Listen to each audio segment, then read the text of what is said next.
गरीब घर की बेटी। ये कहानी एक गरीब घर की बेटी की है जिसका नाम सुरेखा था। सुरेखा के पिता एक शहर में रहते थे। सुरेखा भी अपने मम्मी पापा के साथ शहर में ही रहती थी। जैसे कैसे सुरेखा के पिता घर का खर्च उठाने के लिए मेहनत मजदूरी करते। एक दिन पड़ोसी सुरेखा के लिए रिश्ता लेकर आया। रेखा के पिता रमेश बहुत खुश हुए और सुरेखा का रिश्ता एक वकील से हो गया। कुछ दिनों बाद सुरेखा की शादी भी हो गई। सुरेखा के पति और सास अगले ही दिन सुरेखा को दहेज के लिए परेशान करने लगे। सुरेखा की सास उससे बार बार मायके से पैसे मंगवाती। सुरेखा के मना कर देने पर पति उससे बहुत लड़ता। वो अपने घर जाती और उसके पिता जैसे तैसे करके उसको पैसे दे देते और सुरेखा पैसे ससुराल में ले जाती। सुरेखा अपनी सास और पति से बहुत परेशान हो चुकी थी, लेकिन उसको दोनों कुछ बोलने भी नहीं देते।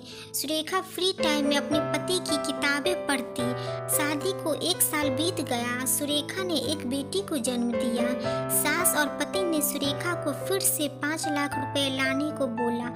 सुरेखा ने जब पैसे लाने से मना कर दिया तो सास और पति ने उसको जबरदस्ती घर से बाहर निकाल दिया। सुरेखा ने सब बात अपने घर जाकर अपने पिता को बता दी और पिता ने बोला, बेटा 5 लाख रुपए तो नहीं है।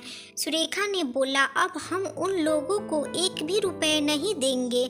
सुरेखा ने अपने पिताजी से बोला कि मुझे उनसे तलाक लेनी है। पिताजी ने सुरेखा से कहा कि हमारे पास तो कोई अच्छा वकील करने के पैसे भी नहीं हैं। सुरेखा ने अपने पिताजी से बोला, पिताजी आप मुझे ही वकालत करवा दीजिए, मैं अपना केस खुद ही लड़ूंगी। पिताजी के पास जो कुछ पैसे थे उन्होंने सुरेखा को उन पैसों से वकालत करा दी और सुरेखा ने अपना केस खुद ही लड़ा और अपने ही केस में अपने वकील पति से जीत भी गई। सुरेखा की सास ने सुरेखा को केस जीतने के बाद बहुत ताने भी मारे, लेकिन अब सुरेखा उनके दबाव में रहने वाली उनकी बहू नहीं थी, अपने पिता का गुरूर बन चुकी थी।